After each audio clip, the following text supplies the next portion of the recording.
Hey guys, this is Nate Sweeney here, the directional leader of the Abiding Life podcast. Thank you so much for being a part of what God is doing in our ministry. Today, I'm very excited, as I always am. I'm so excited about what God allows me to do here. But I have Caleb Breakey here, and I'll give a little bit of his bio in a minute. But this man has been very influential in my life, and I can't wait to allow him just to share his heart here. We're going to do 4 messages here. This will be the first of 4. And if you're watching the video, it'll be all 4 here. But what a gift from God to the body of Christ. And he is the founder of Sermon to Book, Speak It to Book. He's got his hand in so many different avenues, but they're all God-breathed. He's doing the things that God has led him to do. And that's what we love to see and hear. And so I want you to get a glimpse of his heart. I know many of you that listen to this have even talked about how publishing has been such a blessing in your life. And so if you've got a book inside of you, he might be the guy by the time this is over for you to check out his website and to allow him to speak into your life. So for me personally, years ago, I had a dream to author and to write books, and felt like that was part of my life. And Caleb was able to mine, M-I-N-E, the gift of God that was in me, and help pull out the wording and to craft it in a way, put it into a good look, a book, help me do the process all along. So I have utilized them 4 different times, published 4 different books, and loved every minute of it. And so Caleb, thank you for being a part, and welcome to the Abiding Life podcast, brother. Nate, thank you so much for having me. That was quite the incredible introduction, and I'm incredibly humbled, brother. It's been such a fun ride, getting to know you, seeing how God uses you through your written word, through your preaching, to see your Abiding Life series come together, and hearing about the lives it's touching, including my own team, because I get feedback on the editing process, which is just, it's been such a beautiful thing to see God bring us together. I remember our first phone call years ago, and I think there's a pretty good gap between our second phone call, and we just got to know each other over the years, and it has been a wonderful blessing, sir. I am so excited to be here, and hopefully can bring a ton of value for those who are, they got that book inside them, or they've had that nudge on their heart. Hopefully this can provide them that compass that they've been looking for. Yes, sir. Well, in the bio there, or wherever you're listening to this, we actually put in the notes ways to get a hold of Caleb. So if at any point you want that or need that. Matter of fact, I've never talked to Caleb. We need to actually get his content on our website as a resource. We've got partnering ministries, and we've never added it. So I need to add that there. But sermontobook.com or speaktobook.com, and then he's got a personal page. So we'll link all of that. But I want to get into this for the sake of time and just hear his heart. We have 4 amazing topics. The first topic is called The Pantry. You shouldn't write the book if you haven't become the book. And so Caleb, I just want, again, I'll reiterate and throw my 2 cents in, but this is for you to share with the listeners, and we value your opinion. So what does that look like, the pantry conversation? Yeah. So you're going to notice a theme throughout this conversation, and it's this idea of you're putting on a feast, and it all starts with, what's in the pantry. If you don't have it, you can't cook it. And so whatever's in the pantry is exactly coming at it from a writing perspective. That's where you need to start. I've heard of writers who have written a book on parenting without being a parent. When I started writing my first couple of books, I was very tentative. I was only 24, and I did have a self-awareness that I was pretty young to be writing a book.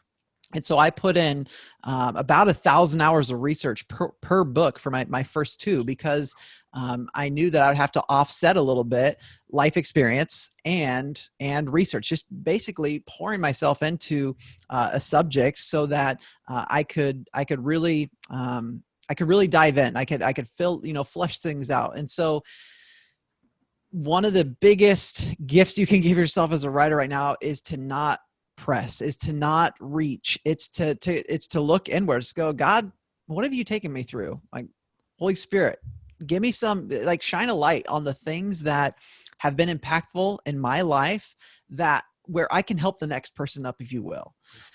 Because as the writer, that's really our job, is to serve others.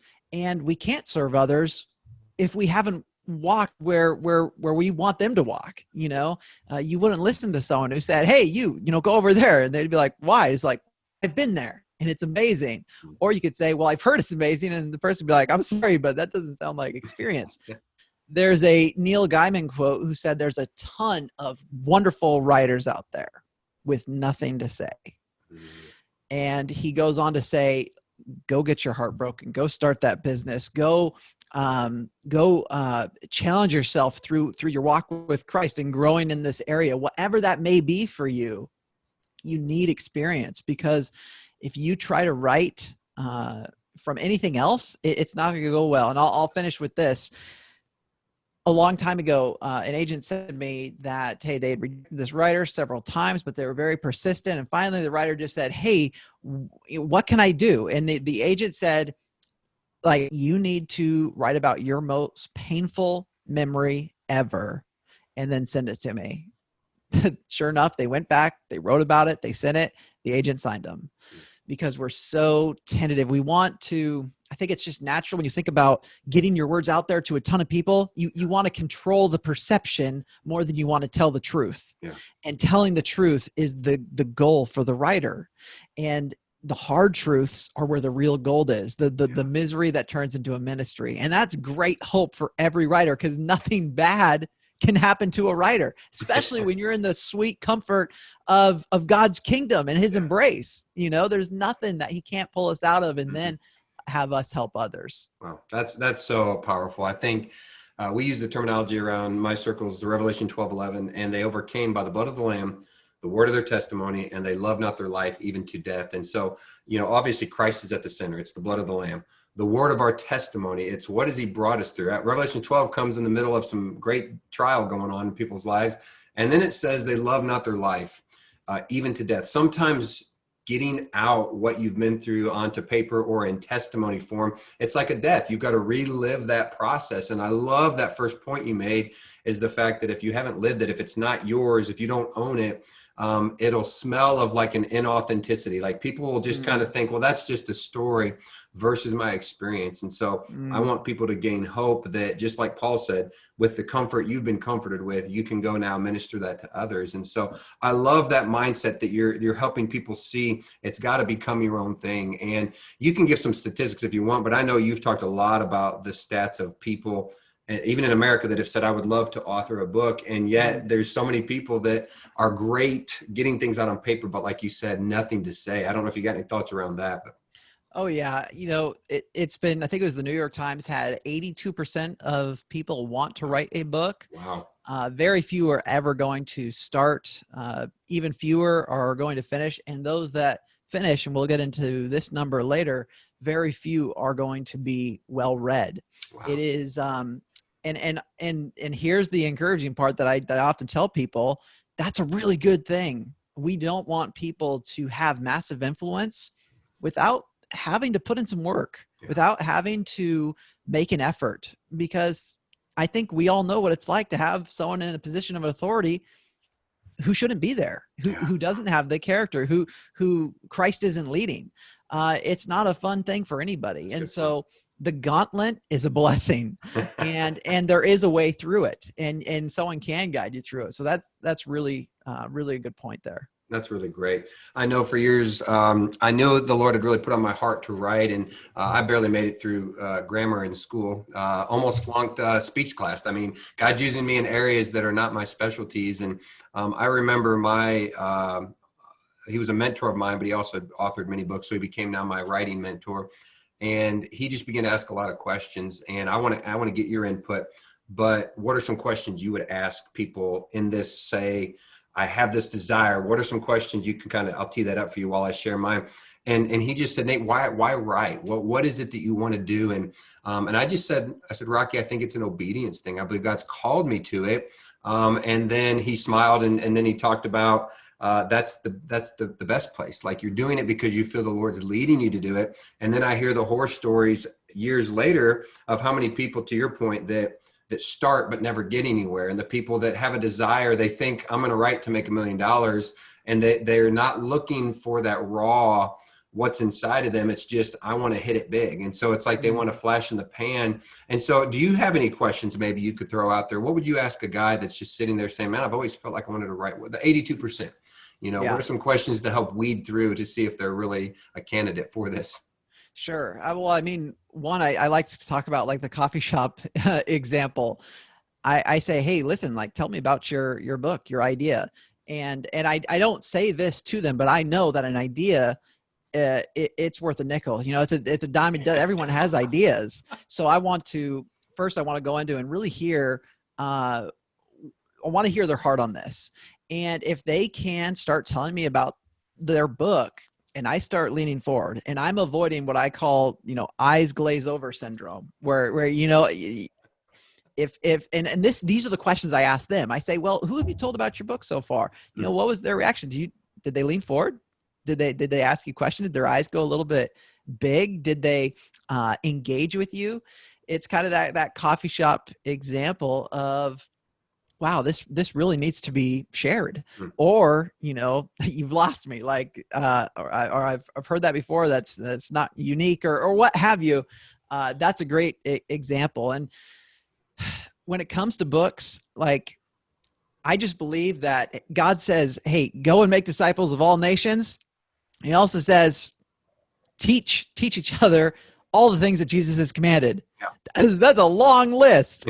And books are such an incredible way to accomplish both of those things. Yeah. You can reach the unbelieving, and you can also help a new Christian, a growing Christian, in their walk, in their faith.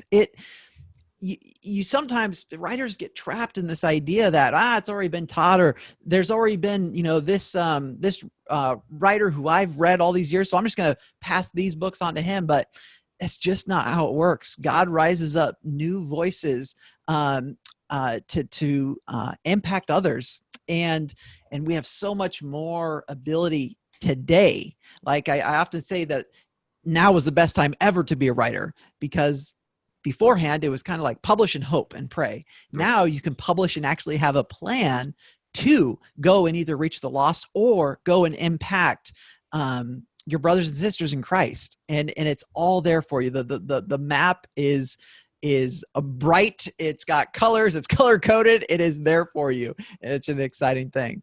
I love that, brother. That is so cool.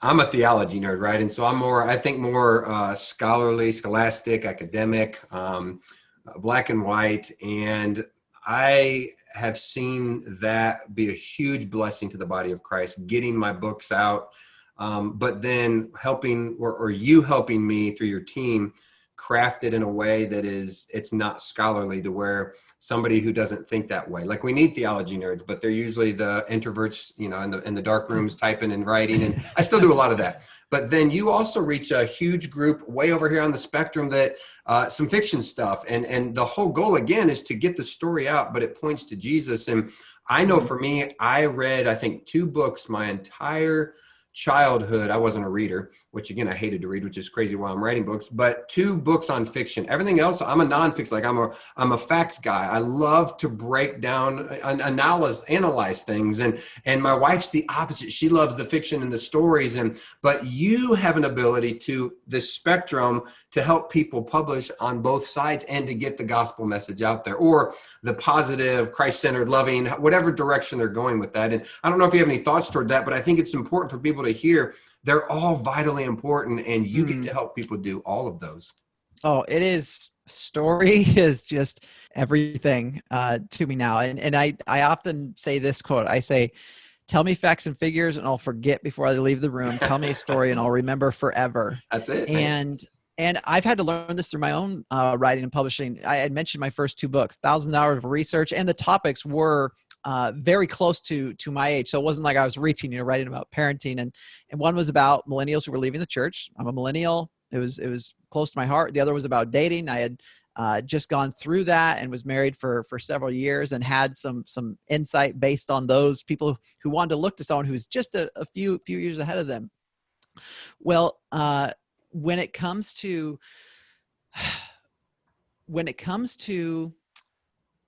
writing, I'm losing my train of thought. What was the last thing you said, Nate? Just about the spectrum of God uses it all, and you guys can help people craft from. Oh my goodness! Okay, that was where I was going. Okay, so what kickstarted my writing journey was I had just got my first job. I was engaged to be married, and just started listening to audiobooks on tape. And I, like you, wasn't a reader, wasn't a book guy, and I started listening to this book because my brother said, you got to listen to this book. And it was called The Circle Series by Ted Decker. And I got pulled into this fictional world, and I was like, wow, like I've been missing out. Like, stories are incredible, because I'm also like you, Nate. I want facts, figures. And that's really how my first two books, that's the way I leaned. I went very little on story and very high on facts and figures and topics.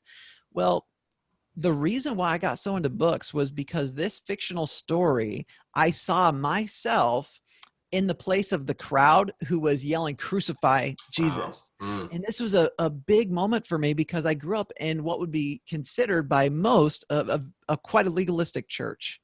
And God was helping me break out of that at that time. And so I was like, story is powerful. Like I've never walked out of a facts or figure type sermon or something like that where I've been changed, but that story just broke me. That's it, yeah. And that's when I started writing fiction. And now I encourage our authors and writers in nonfiction to include far more stories, because story is the quickest way to the human heart. You know, how did Jesus teach? It was almost every time there was a man who blank, there was a woman who blank. Yeah, exactly. Story, parable, it's so powerful, and it sticks. Yeah. And if you are a storyteller, you're a natural born storyteller. Way back in the day when tribes would survive, they would tell a story of how to gather food and tell a story of the lion who's going to come and try to eat you. And, you know, this is ingrained in us from our Heavenly Father, this being a storyteller. Yeah. And story is just so much power, and you can yield that as a writer. Yeah.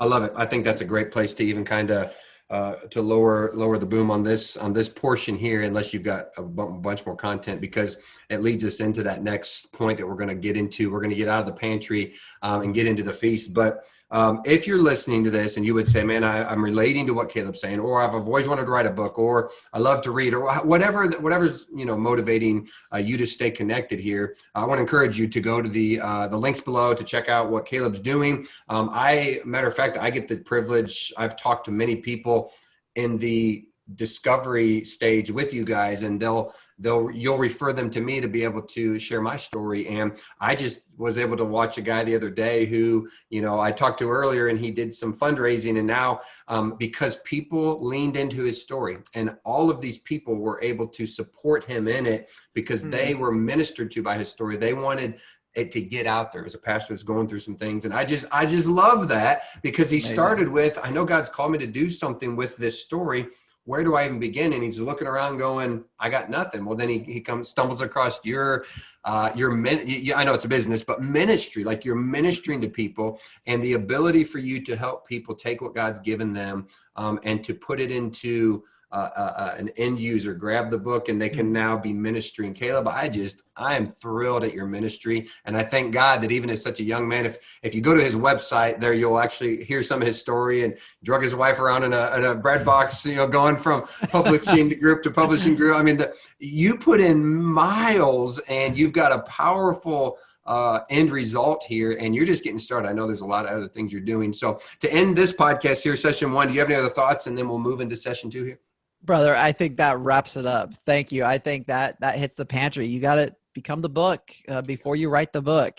And I can't wait to start talking about the feast, because this is really where the action starts. This is really where the plan begins for you as a writer. All right. Well, we will see you guys on the next podcast. Again, if you ever have any questions, comments, concerns, abidingnetwork.com. We love to get ministry resources into people's hands. Podcast is one. So check that out. But again, check out all that Caleb's doing. And for the audio, we will see you in session 2. God bless you guys. Hey guys, thank you for tuning into the Abiding Life podcast. This is Nate Sweeney. I'm your host, directional leader of the Abiding Network. And again, if you missed the first session of this conversation, I'm with Caleb Breakey, and we just came out of one podcast moving into session 2. If you didn't listen to the first one, go back and gain the insight there. I think it was 18, 20 minutes, and then move into this one. But we're going to move into session 2 here. In session 1, we talked about the pantry. What does that look like? Becoming the book, or becoming the story before writing the book. And so now we're moving from the pantry into the feast.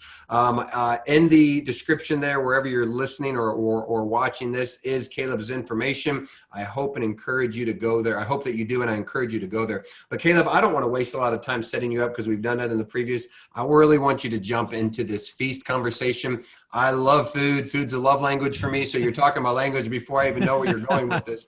But thank you for coming on the podcast here, and I'm just going to let you run with it. Oh, most definitely, brother. Thank you so much for having me. The feast. So great little anecdote from even this summer. For years, and you'll probably hear this come out in my story. This is a good backdrop. I still remember what my father-in-law said at my wedding. This was based off of me, trying to date his daughter since I was 14 and she was 11. He called me a tenacious little bulldog. I just wouldn't give up. I was coming to marry his daughter. I fell in love with this little girl, and as a young man, and I've always put that same tenacity in all things that I've done, including writing and publishing. And so the feast, I hadn't given myself the ability, and this is going back to just my personal life. Because I was so focused on writing and publishing, I didn't allow a lot of other things in my life. So even a year ago, I started finally giving more time to work out, balanced life. I was fairly unbalanced, you would say. I always ate healthy, but I knew that I needed to up my my physical activity. And so one of the things that I did just this past summer, I've always wanted to learn how to grill, to cook. I've never been that grill guy. Yeah. And I love meat. I love cooking. And so I'm like, you know what? I'm behind a grill and I'm going to learn this.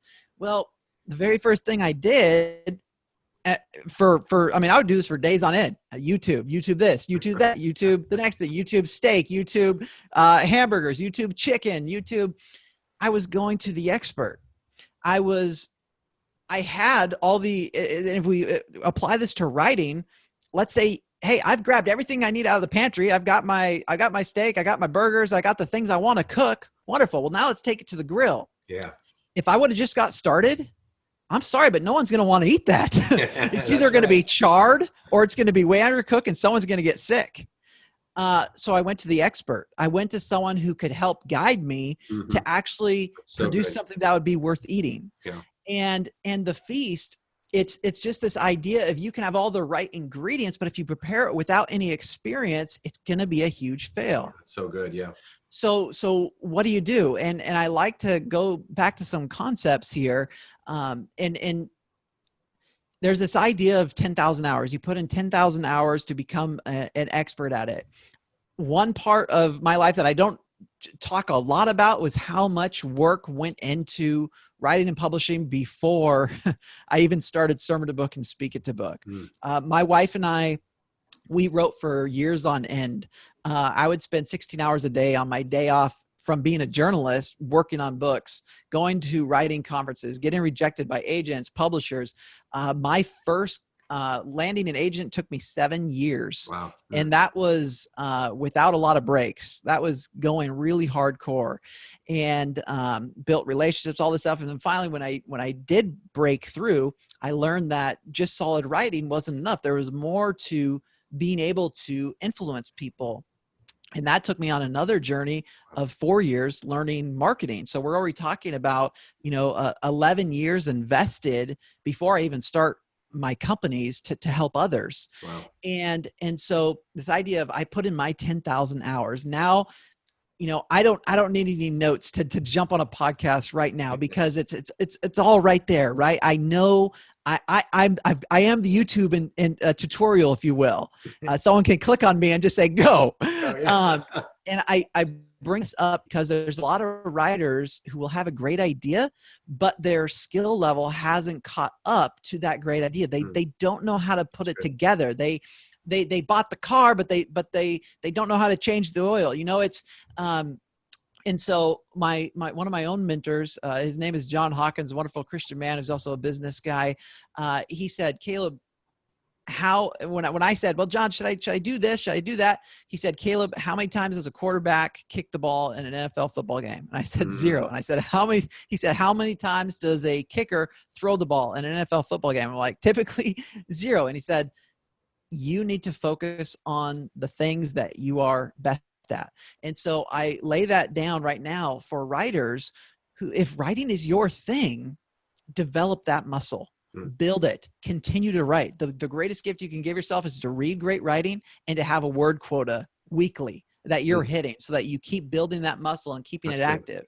But if you have this great story or great ideas and you're like, you know what? I haven't started 10 hours of writing, let alone 10,000.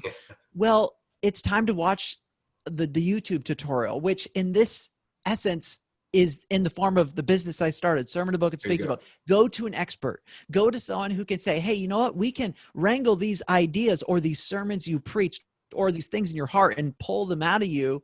And we're going to help you fashion it and write it, not as a ghost writer. A ghost writer is, hey, here's an idea, go write it. But as a book collaborator, hey, these are your ideas. These are your words. You're going to have the final say on everything. And frankly, if you don't have those words inside you, no great writer will ever be able to change that. Yeah. We often say that the book will only ever be as good as the message you already have inside you and your ability to articulate that. Yep. And then your feedback as the chapters start to roll in with your book collaborators. So I'll put last little point here. A lot of people like to start something new, like writing or a hobby on a budget. You know, I get it. Like my dad's one of the most frugal guys in the world. And I have a lot of that in me because of my dad.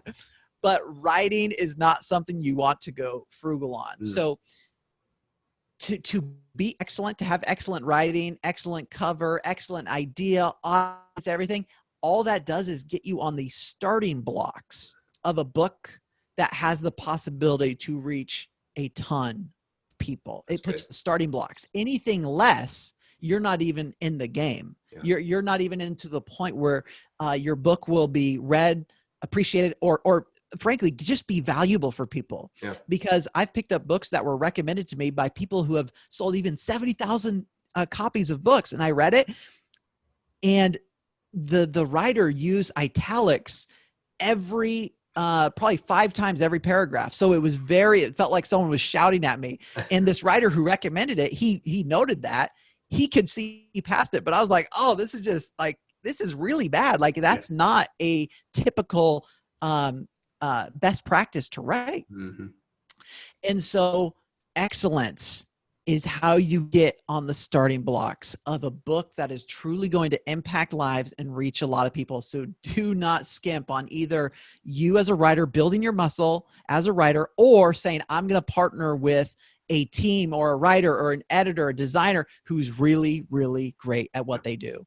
Man, that is wisdom. And I think, to your point earlier, we've talked before. People have told me that, Nate, you're just a content junkie. Like it just pours out of you. And I remind them, I've been journaling. I got stacks of journals since I was a teenager. Like I write all the time, never, ever to write a book ever. That was always just personal journals and things. And then I've got thousands of hours of sermons that I've preached that I've had to study on average 10 to 12 hours, maybe less, maybe more for that presentation. And then, the Bible school and all the things that I've done. And so I've got that history, right? You've got that history. Some people do, but there are others that, to what you're saying, have a gift or have a desire, but don't have the hours yet, the experience or the ability to wait that long. And so we engage people like you. And I heard something a while back, years ago, but I use it all the time. This man said, it's not what you don't know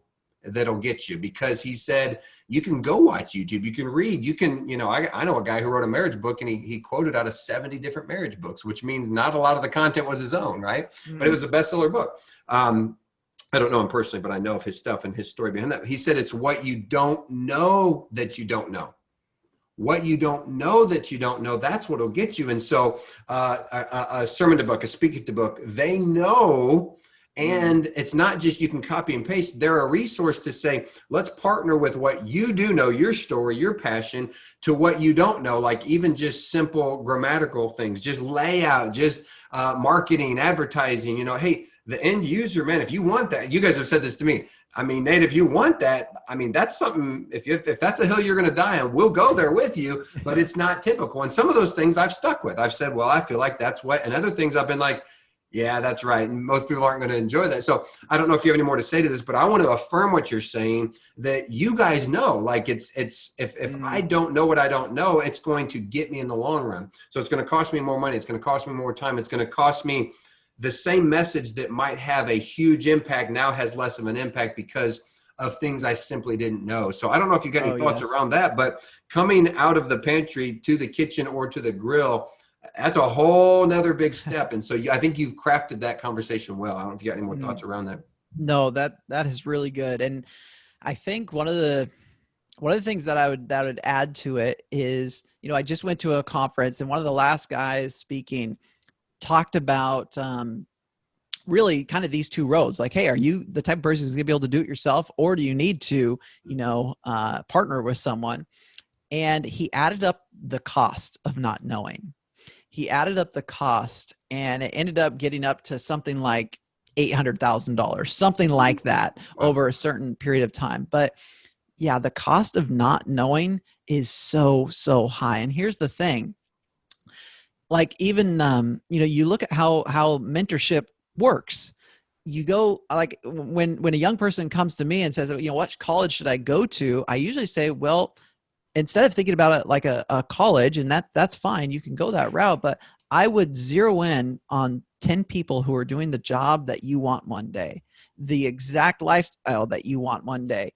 Mirror them, stick to them, email them, see if you can work as an intern for them. Be around those people because they know what you don't know, and they're going to save you possibly 10 years of your life and $800,000 of trial. I mean, if I could go back in a time machine, and frankly, a book that I'll be working on pretty soon is going to be kind of that. If I could go back, I'd be Caleb, like, you work really hard, but man, if you only knew this, and that, you could have got there so much faster. That's right. And because I valued just getting in my room and working instead of going to find the person who could help me work smart. Mm-hmm. Yep. And that's just, that's a big one, Nate. Thanks for bringing that up. So it's a balance, right? Our life is about not trying to always find a balance, but there is so much in life that if you take away the discipline, then you're losing. And if you only want to be that disciplined guy and has to do it all because that's the way you are, you're going to miss out on, we call it around our circles, borrowing influence. Let me borrow. You've already done it. You've already been there. And I'll tell you what, most people that have been where I'm not or haven't been, they're so willing to pour into me. Like, I've had guys, I've just been like, look, you've got senior wisdom and guidance, and it might be a small church pastor that's never pastored more than 100 people. And I will sit down and I will just shut up and listen because, man, you have wisdom and experience that I need. And so I've met very few people that would not turn around and say, you know what, let me talk to you about that. So I think you're so right on there. So you're moving from, the pantry of getting your stuff, of knowing what it is, the content. So if you've got that story burning in you, or that experience of difficulty or abuse, and God delivered you, got you out of that. Now, how do I craft that out into a word of testimony? How do I do that? And then the discipline piece, I do think that's something that we have to recognize. I know with me, I've got a book I'm working on now about physical health. And, it's so funny. People have watched my physical transformation, and I have been asked 100+ times, I mean, what did you do? And I mean, I want to do what you did. And I begin to talk and they just gloss over because they thought I was going to give them some pill or some multi-level marketing, or, hey, you just, it was quick and easy. No, it was years, and it was this. And so the people that'll take you up on it, I've watched their lives transform physically, but most people want the quick fix. And so I've had to be able to say, how do I engage people to get them to past the quick fix and to that conversation? I think sermon to book, speaking to book, you guys have such a well-oiled system that it's easy is not the word, simple is the word. Simple is different than easy. Jesus was not complicated, but he never called us to easy. He said, man, lay down your life, lay down your cross, follow me, give up this. So simplicity does not equal easy. And so I know you guys have simplified things. And so to kind of close down this podcast, moving from the pantry to the kitchen, and now we're going to move and transition into the table. Who are we inviting into those conversations? Do you have any thoughts before we close down and then introduce the next podcast and the next one?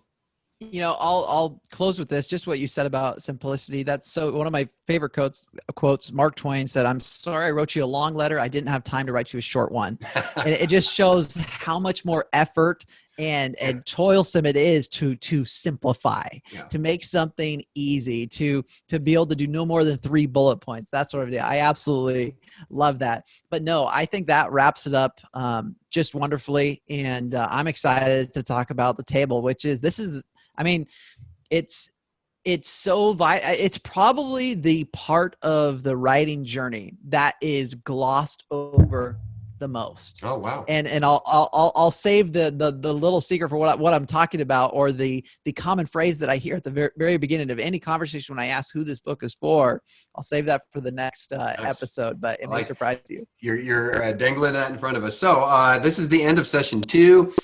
Please go to abidingnetwork.com if you ever have questions, comments, concerns. Look at all the resources there, but also the sermon to book, speak to book. I also have linked there Caleb's personal page. I don't know. I personally, to your point in session 1 about stories, one of the first things I do when I'm following a new author or a new podcast is I go to their story. Okay, what's their background? And then a lot of times it turns me off to, you know what, I don't want to continue to follow, because they seem very fabricated. They seem like they kind of just, they don't have a history. But others, so I encourage you, go to Caleb's personal page and listen to, just the beauty of your story. But beauty doesn't necessarily mean, what's the quote from years ago? My wife uses it a lot, is, it's not always pretty, but it's beautiful. Like sometimes, it's just not a pretty picture, but it's beautiful what God makes out of our stories. So thank you, Caleb, for being on our second session here. And we will see you guys in session 3 as we talk with Caleb Breakey. God bless you guys. Hey guys, Nate Sweeney here, the directional leader of the Abiding Network. Thank you for checking out the Abiding Life podcast. I am sitting here on a Zoom call with a good friend, somebody that I've engaged in ministry and personally has helped transform my life in ministry through the area of publishing, Caleb Breakey. If this is your first time hearing that name, then I encourage you to pause this podcast and back up 2 podcasts and start with the first one where we interviewed Caleb, because he's presenting us with a conversation that actually builds up to this point. So session 1, we talked about, well, first of all, thank you, Caleb, for being here.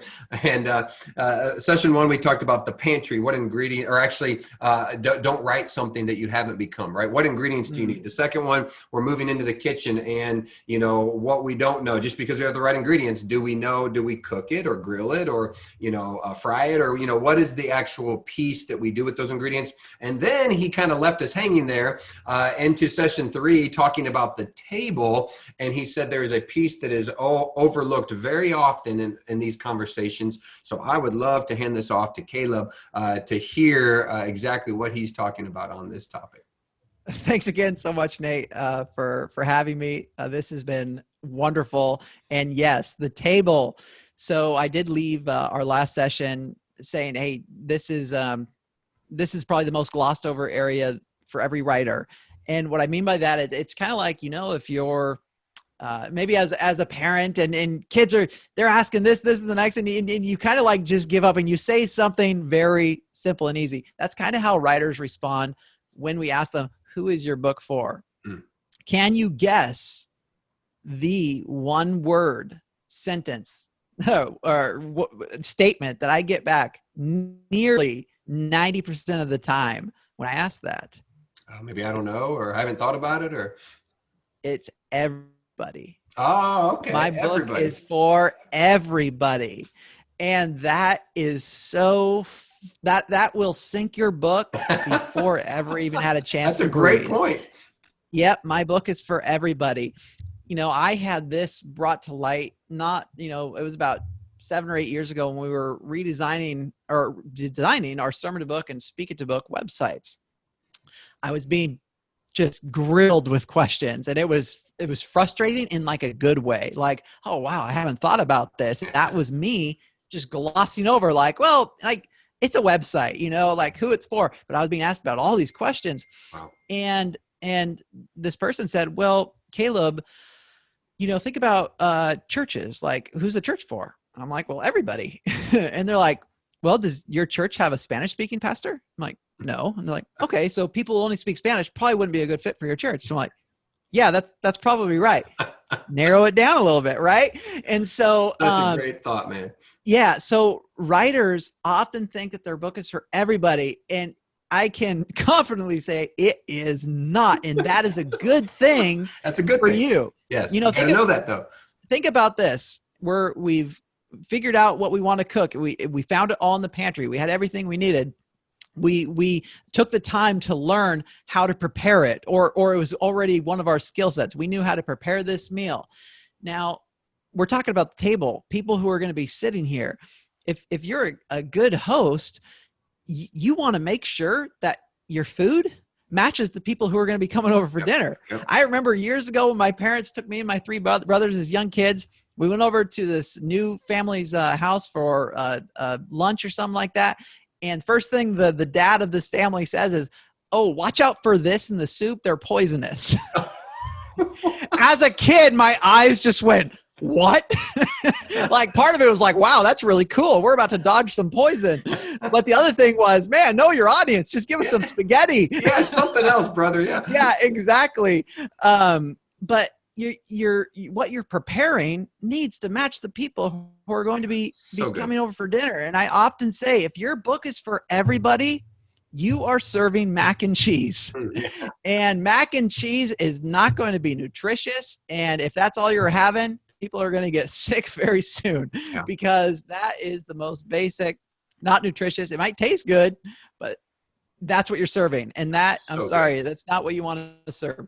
So your book isn't for everybody. You need to find a specific person, and that specific person will symbolize thousands and thousands of others. You know, if you've gotten into any sort of personality tests or anything like that, you know, there's Myers-Briggs, 18 types. There's the Enneagram, I believe, which is, I think, 10 types. Even a simple test like that shows you that you can narrow down very simply based on a certain type of person. I remember reading one of those on mine, and I'm like, holy cow, it seemed like someone just took an x-ray to my soul. Like, what is this all about? They're very accurate at times. They can be. And so you want to find that specific person. Say you just chose, let's just say we're using the type of, you know, Myers-Briggs or something like that. And you say, I want to write to, you know, the advocates of the world. Well, there are hundreds of thousands of those types of people. Yeah. And now you know who you are. You're going to write directly to them, or you're writing to more the person with the engineering type of brain who wants the facts, figures. Well, you're not going to be telling a ton of stories, maybe some, but you're going to want to like craft yourself to that. And there's this great example I heard not long ago. So you have kind of three big categories when it comes to books. You got your health, your relationships, and finances. Those are kind of three, and you can branch off those in numerous ways. And so one person gave an example of like, okay, what's your book about? Said, well, I want to write a book on, health. Okay, great. Like just a book on health, you know, that's not specific at all. Let's dive down a little bit further. So, well, you know, this is my story, and I started to run into problems in my 40s, you know, in my early 40s or something like that, with diabetes. It's like, oh my goodness. Well, you're a male, and you started to run into problems with diabetes around your 40s. Well, now we're already starting to see that, wow, you could write a great book for men who are just entering those 40s, who are living a lifestyle that very possibly is starting to lead to maybe pre-diabetes or something like that. And that you always want to be digging further and further down. If you can find a real person, you know, say that coffee shop scenario we shared in session 1, where someone's telling you about their book idea, and you do find yourself leaning forward, and it's almost like, wow, I am the audience for your book. Yeah. You know, if someone came to me and said, Caleb, like, I've had this, you know, book on my heart. I've tried this. I've pitched to agents. I've done, like, I know exactly how to talk to them, because that was me. Yeah. I often say that your book, one of the best ways to write it is to pretend like you're writing to your former self. Because I guarantee you that there are thousands upon thousands of people who have gone through something similar, who now need your guidance. So, and as I mentioned in the last episode, one of my next books is going to be exactly that. It's going to be turning around, looking over my previous 10 years and going, man, this is what I wish I would have known along the way. Because that's going to help 10 year ago, Caleb, so much more. And I know there's thousands upon thousands of them. So you want to narrow it down. And, most tables you're talking about, 2 chairs, 4 chairs, maybe 8. If you can't do just one, which that's the goal, find that one person, limit it to 4, at least 4 types of people. And even that I'm hesitant to say, because you really should aim for one. But one pastor I spoke with very specifically would craft his sermons with an illustration that spoke to 4 very specific people, different people. One might be a teenager. One might be a CEO of a company who's 65. Another might be a single mom. And he would use illustrations that would speak to each. And he said if he could reach those 4, he could reach everyone in his congregation. Mm. And I thought that was a great way of going about it as well. So 1 chair at the table, you're having 1 person over dinner, no more than 4, and make sure you were preparing that feast directly for that person. Man, what wisdom. I mean, I think I stumbled into that early on in writing, but you guys helped me see that as well. And I know for me, there are books that, like the first book I ever wrote, self-published, was all, I just wanted a small little giveaway book that I could evangelize, because I did a lot of street witnessing. And so I wanted it to be, I had an end user in mind. The second book, I had a clear path that it was for pastors. I knew it wasn't going to sell a ton of books, even though there's a lot of pastors out there. It was geared towards a specific demographic. And then it was a generic, all the other books became about just generic body of Christ specific. And then now I'm writing some more scholarly books that only theology nerds are probably going to read. And so I targeted my audience, but you guys helped me craft that understanding, because again, I think the bubble that bursts can be picked up by you guys.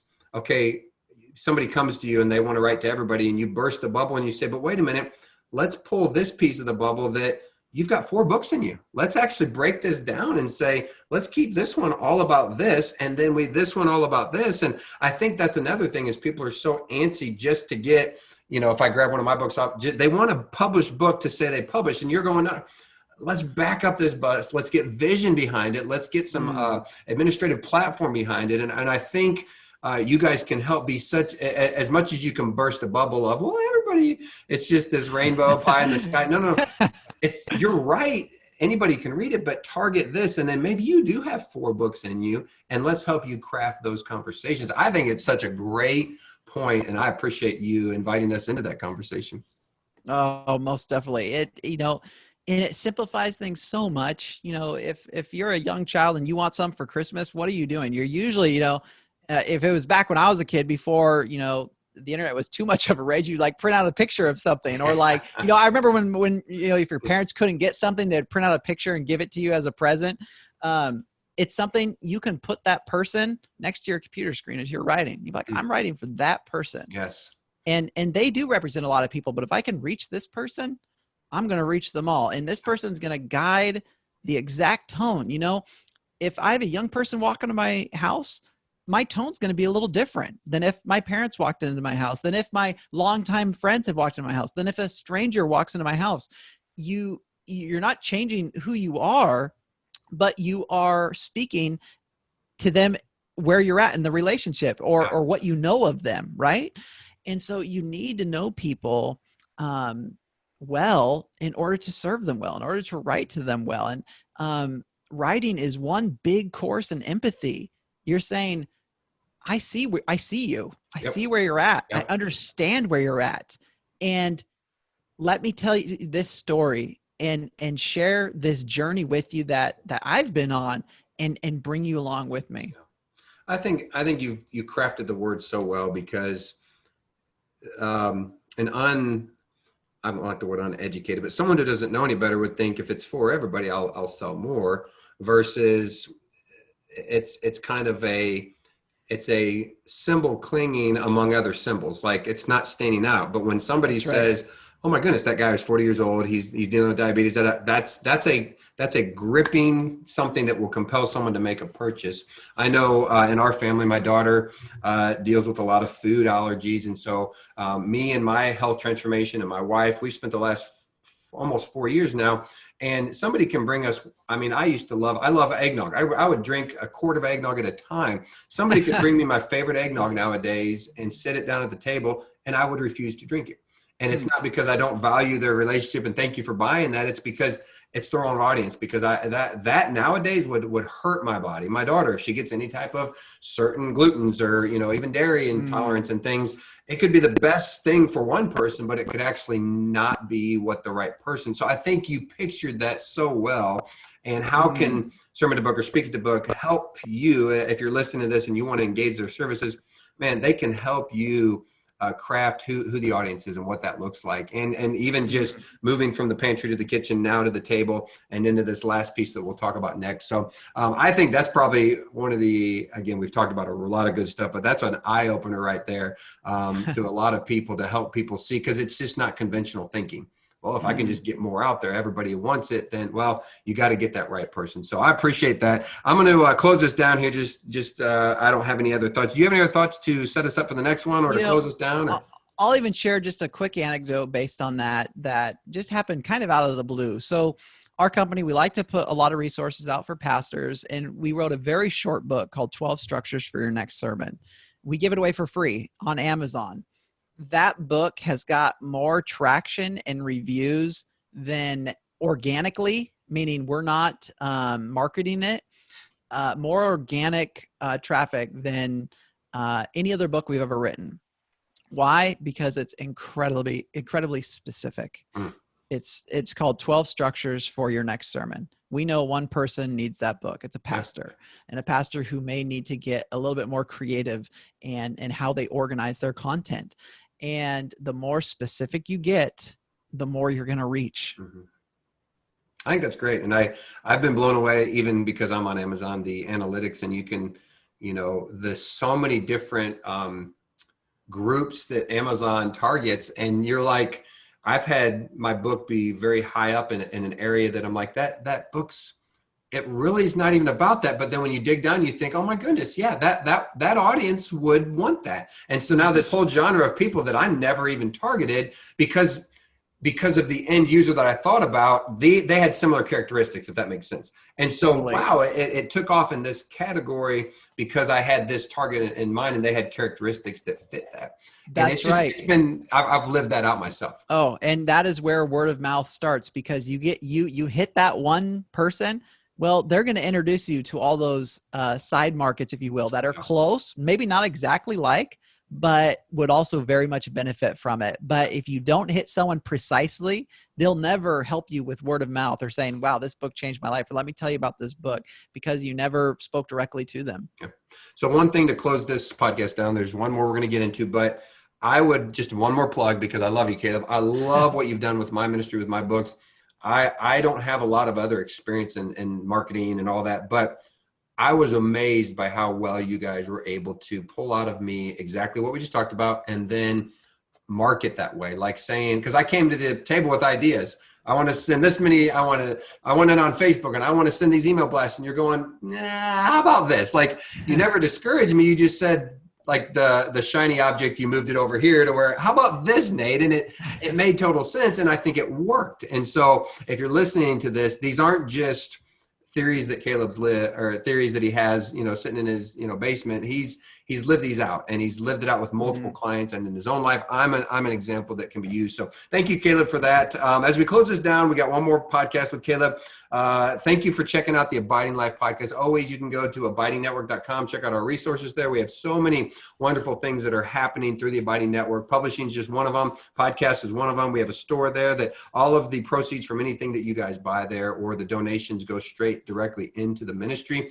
And we just want to know Christ and make him known. We want to help leaders find ways to create environments of discipleship to help followers know Christ and make him known. So every time you're sharing this podcast or promoting what God's doing here, you are part of Kingdom Fruit. So thank you for being a part of the Abiding Life podcast. I will see you guys here next time as we have one more opportunity to sit with Caleb, and he's going to finalize this conversation for us. So God bless you guys. Find a way this week to know Christ and make him known. We'll see you in session 4. Hey guys, Nate Sweeney here, directional leader of the Abiding Life podcast. Thank you for checking us out and being a part of what God is doing. I am here with my friend and Caleb Breakey, and he has been phenomenal. We are in podcast number 4 with him of 4 podcasts. And so if you're hearing this for the first time, I highly encourage you to go back and listen to podcasts 1 through 3, because he's bringing concepts that build upon one another. And so Caleb, thank you for being with us today. Love you, brother. And if you are watching this or on the website, or even in the notes there on iTunes or Spotify, we've linked his website, Sermon to Book, Speaking to Book, his own personal website. We encourage you to check that out. So we started, Caleb, with podcast 1, in the pantry, gathering ingredients. What do we even need if I feel led that I want to be this author? I've got this stirring. And then we bring it into the kitchen, or we bring it out to the grill, and we say, okay, how do I turn the stove on? Like, I've got ingredients, but what do I do with the ingredients? So you've done well. You've taught us some great principles. Then you say, okay, you've got a great meal, but who's the audience? Like, who did I invite to sit at my table? Did I make macaroni and cheese, or did I make a very specific, something that really ministers food-wise, content-wise, ministry-wise to the person that I've invited to the table? And then this is going to land the plane of this conversation. What's the last piece for us to scratch the surface on this topic? And this is, it's interesting. So Nate, this last piece is the piece that is least investigated, the least amount of knowledge about, yet is the most important when it comes to massive influence, when it comes to reaching multiples of those people who you can reach with your book. So for instance, let's say you just had that dinner time conversation with your ideal reader. This is someone in your life probably, and that's amazing. That's fantastic. You go, man, that went great. The food was perfect for them. They loved it. Who else could I give this experience to? Who else could eat and be nourished and be fed and be enlivened to go out and to make Christ known? Well, very few people think about that. And this moves us into the invitations. So imagine this ability to, you know exactly what's in the pantry. You know how to cook it. You know the exact person who needs, but you knew this last person. You invited them over to dinner. You knew their address. You knew their number. You knew their email. You were texting them. It was great. But who are the thousands upon thousands who are just like that person, who have no idea who you exist? That's as good. A writer, as a pastor, as a person with this unique story. So invitations, I had mentioned in an earlier episode that just being excellent in all parts, having a great story, being able to write it well or work with a team to write it well, knowing your audience perfectly, you could do all of those perfectly and still be a part of the 99% of all writers who sell 5,000 copies or less in their lifetime. Not in a year, in their lifetime. Because they didn't focus on the invitation. They said, I'll have my friends and family and the people they know, and that's it. They'll never reach more people than that. So invitations, and this honestly, this topic, it's this weird juxtaposition of it's so boring to most people and writers, because writers don't want to think about invitations. They want to focus on the meal, the word, the writing. And this gets me emotional, because this is the exact problem that made me start my company. Because I saw so many writers out there suffering, hurting, and frankly, thinking that they were to blame that their books were not getting out there, thinking, well, I guess the message that God gave me really isn't important, or I guess my story really isn't effective. And the fact is, you could put a world-class musician, you could put a world-class book is what I'm trying to say. You could put a world-class musician in a subway, have them play, and those people will just keep walking by. They'll never know you were world-class. That happens today, and that will happen with your book. You can have it all excellent. You got to send out invitations. You have to let people know you're there. You wouldn't start a church without letting people know you're there. You would hit the streets. You would leave door hangers. You would call people. You would say people at coffee shops, "Hey, have you heard about us?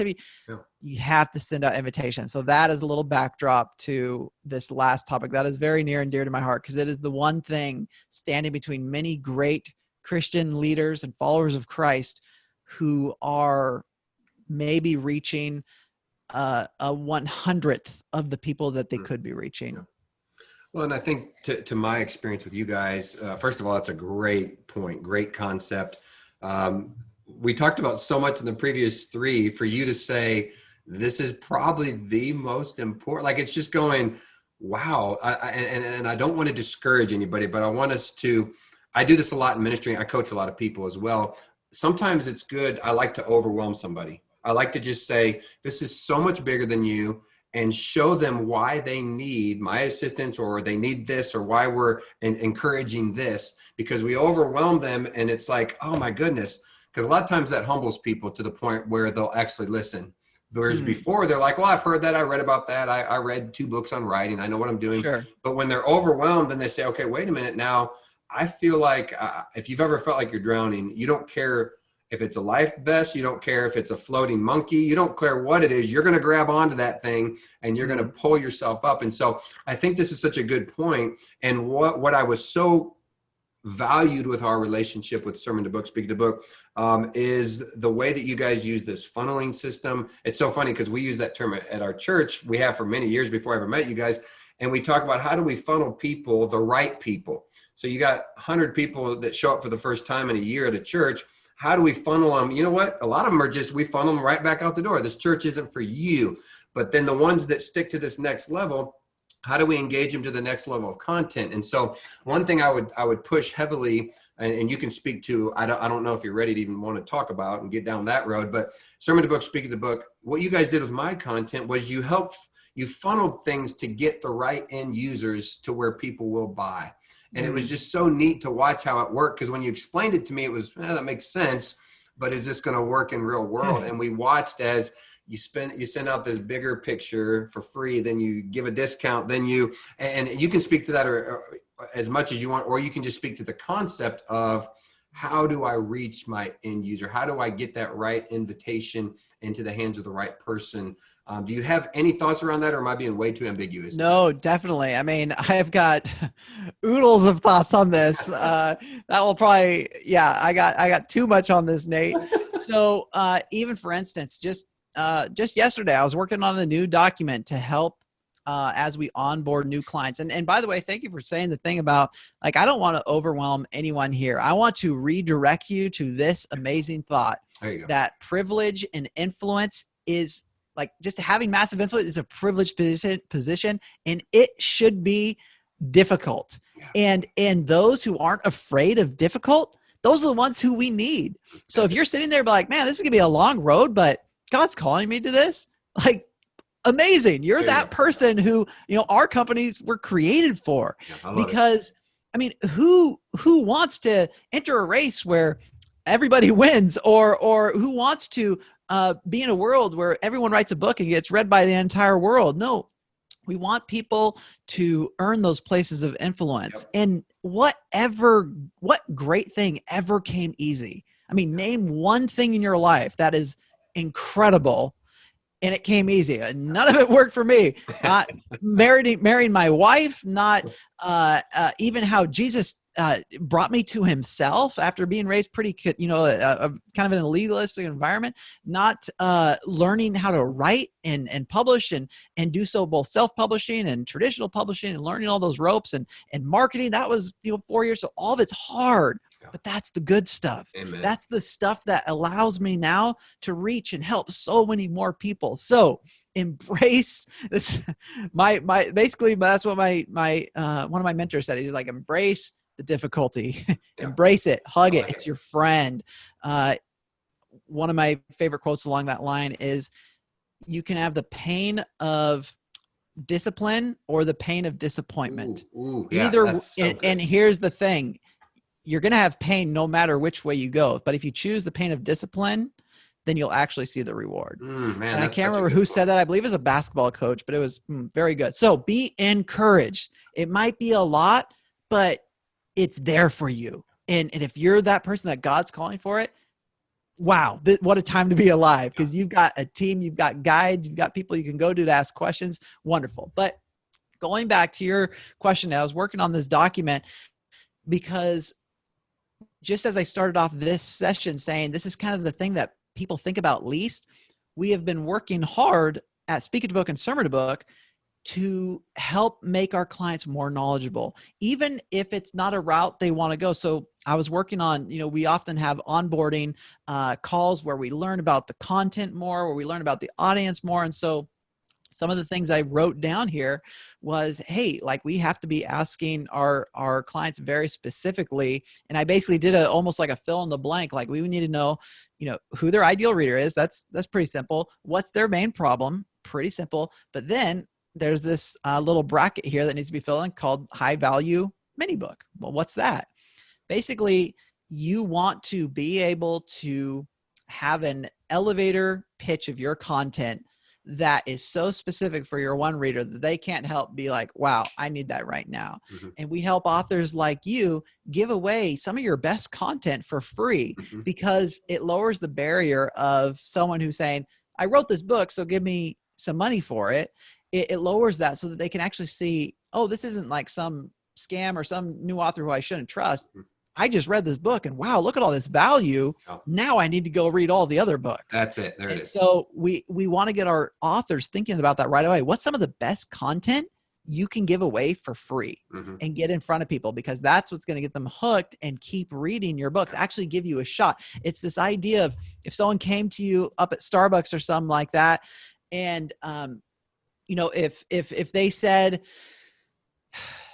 said, hey, I wrote a book, want to buy it from me? I'd be like, no, sorry. But if they came up to me and said, hey, what's your favorite coffee? Let me buy one for you, and we'll have a quick 30-minute conversation. I'll be like, wow, that's really generous. Let's do this. Get to know each other, find out they wrote a book. Of course, I'm going to read it. They thought about something valuable for me first, instead of writing a book and saying, because I wrote it, it's your obligation to buy it from me, even though you don't know me. So big difference there.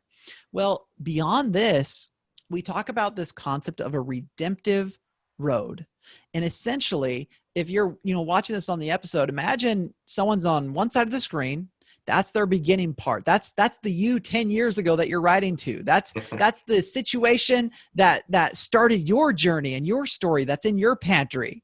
And you're writing to that person, but you're taking them here, other side of the screen, right? You're taking them somewhere. Your book is only a part of that. Your book is a big part of that, but it's only a part of that. So I used an example of a book on dating I wrote. Looking back now, I wish I would have shot a nice video that I would have got in front of young people for free, because they need to hear my heart. I need to get in front of them, and it needs to be video, because young people can't, the nuances that you can get through video are so important. So I would have created a free video that I would have got in front of them. Then I would have had the book. But then I know that when you're dating and stuff, you can't just read something and be over. I would have invited them to something like a Facebook group where anyone who's read the book can now be a part of that. I'm a part of several Facebook groups. And like, if I accept into a Facebook group, I don't let it sit. Like, that's something that I've included in my life. I do it for my health, my exercise. I do it for different goals I'm trying to do. You need community. It's accountability. It's, hey, has anybody tried this? Hey, the person I'm dating said this. Does anybody have any help here? I would have invited them into that. And then I would have thought through, okay, here and here, what about those people who need to end their relationship, but those who need to get engaged, like who's making sense? Well, you know what? I'm going to write another book about engagement, or create a video course about engagement. And then there's the first year of marriage. So a redemptive road essentially is saying, don't get overwhelmed. Write your book, but understand that the calling that God's put on your heart, your story, is just a beginning. Your book is a beginning, but you can help people so much more. Yeah. And you can do that via books, via video, via Facebook groups. And that is what not only allows you to help someone to your maximum optimal capability, but it also helps you as the author, as the writer, fund your ministry. There it is. Yeah. Well, that's just one of how many, like, and I know that worked for us. It may sound crazy giving best content away for free, but you've done that. One of the most read pieces that I've ever written is part of a mini book that you guys made. It took content from my other book that I wrote, and we give it away for free. And one thing that we've noticed with that, we have had multitudes of people from other countries who live in less fiscally blessed environments who read it and who have asked for, can you do this? I want to share this. Can you translate this book? And they would have never bought the book because of where they are, but they got it for free. Now they're asking for more. And it's actually, we've got a conversation going around our leadership is, how can we translate all of our books now into this language and start promoting it over there? Because that's where we would have never known that had it not been for this funnel piece. So it opened up a huge door where we got to learn some things. But the bigger piece and the blessing for me is we get people from all over the world who have read the book for free that I don't know would have been able to buy it. And so it's the content. My original thing was obedience, but to get it at the end user's hands to bless them, that's what's happening. Now, at the end of the day, they write a review, they love it. Well, then it actually feeds. Somebody else reads that and says, oh my goodness, this person's from South America or Indonesia. We've had books read all over the world and done reviews, and it blows my mind. But again, it's the fact that we were able to do what you guys suggested, the funnel piece. And so I think that invitation, who's at the table, you've got so much wisdom. And so I'll let you have the final word here in a minute. But to land this plane, to land the entire podcast, I want to continue to push people to sermon to book, speaking to book. One of the biggest hangups with people that I talk with is, well, it's expensive. Well, it's not. When you look at the end of the day, like most people could give up cable for a year and pay for what, you know what I'm saying? It's just the amount of money people spend on stuff blows my mind. And so you have to look at cost versus reward. If you're in the pantry and you're going, you know what, it's not worth it to me, then you're probably the one that, to your point earlier, hey, if that seems overwhelming, be overwhelmed. That's fine. But if you're really one that says, I'm overwhelmed, but it's okay, I'm willing to put in the dirt in the fingernails, let's have a conversation. So I know I've said it a dozen times, highly encourage people at least go to Speak Into Book, Sermon to Book. First of all, check out some of their content, but that you guys are so gracious to sit down and have conversations with people and at least, kind of pull things out of them. And so I would encourage everybody to do that. But before I close this down, I'll give you the final thought on all four pieces or just a closing thought, whatever you want to say, brother. Yeah. Well, one, I'll piggyback on yours. I mean, writing and influence is an investment. You're either going to invest your time to put in those 10,000 hours to write, to learn, cover design, back cover copy, formatting, how to find an agent or a publisher, or how to self-publish, how to navigate that, how to set up your market, all of that stuff, or you invest in a team.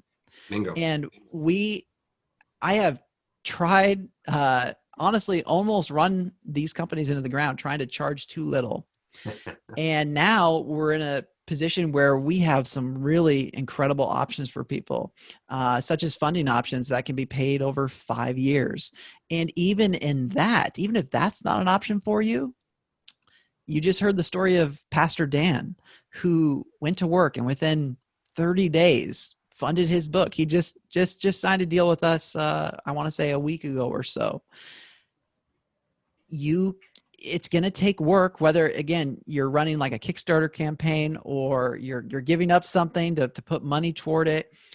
But the investment in telling your story and getting it into those people's hands who need it most, plus building a platform that you can continuously build from, there's little else I can think of worthy of investing in, because you're serving others and you're creating a platform for people to continuously, come to you if you can give that wisdom.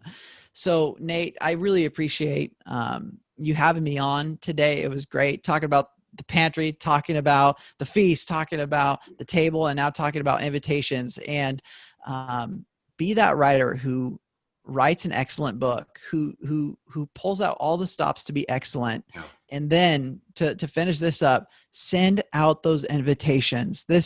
I'll try and wrap this up in a little story. Today, I woke up and we had a couple of calls scheduled to people who wanted to chat about their books. We had about 30 people who downloaded one of our books about, hey, where do you get started as a writer? And we had hundreds, if not thousands, receive emails from me giving value about how to write and how to publish. All of that happened without me doing anything. That's sending out invitations. And that can be done by anybody. You're creating a system that gives value without requiring your time or energy. You can send out invitations just like I did today without lifting a finger, but it's getting your book out there long after it's published, long after you had that friend over for dinner, and now you're reaching all of those people who are just like them. So I'll end with that. It is so, so, so important.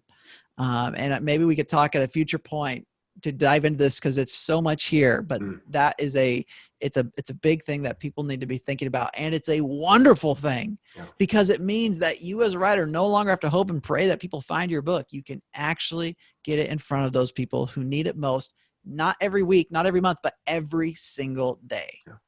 And I appreciate that. I've been benefited of that where I'm getting stuff and I'm like, where's this coming from? And Gio or somebody says, hey, well, we sent out an email blast and this is what you're getting response from. And, things that I have no part in, I'm just paying you guys as my team to do. I remember a story years ago, it was cracked me up. It was a factory and one of the maiden machines had gone down and everything was, just not working right. And nobody could figure out what was wrong. And so they said, hey, foreman, we're going to have to call him in.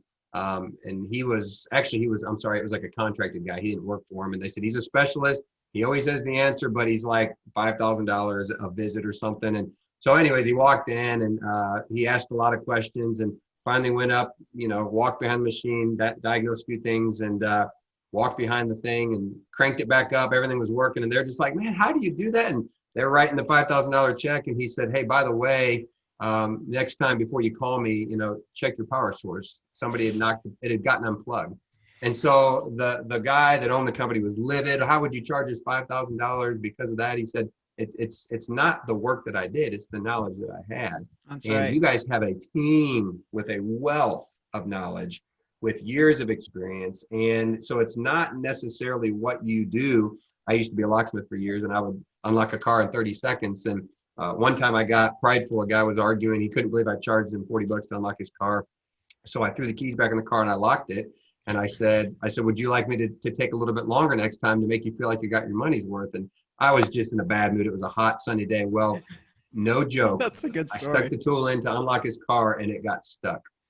I unlocked his car. No! I sat out there for an hour and a half. I had to take his whole door panel apart and I had to sit in the hot sun. And by the end, he complained about how long it took. And I said, I don't even want to talk about it. So the Lord taught me a lesson that day about pride. But it was the fact that normally I can unlock a car because I've unlocked. At that point, I'd unlocked, I think, 10,000 cars. I mean, I've been doing it for 10 years. And so it's what you know, and it's valuable, and it's helping other people gain value from your experience. So Caleb, appreciate you, brother. I love you. I will, again, put all these links out there. So thank you guys for checking out the Abiding Life podcast. If you're interested in this, please reach out to Caleb and his team, as well as share this content. Man, you may be listening to this and the content wasn't for you, but you like the Abiding Life, so you listen. Share it with maybe a friend or a family member who says, I've always wanted to write a book, and they're looking for a platform to help them do that. So turn them on to these videos and then let them reach out to Caleb. So God bless you guys. Thank you for being a part of what God's doing in the Abiding Network, and we will check you out on our next podcast. Thank you so much for having me today. Absolute just blast being here. And I hope your listeners enjoyed and got a lot of nuggets out of it. Oh, I know we did. Thank you, guys.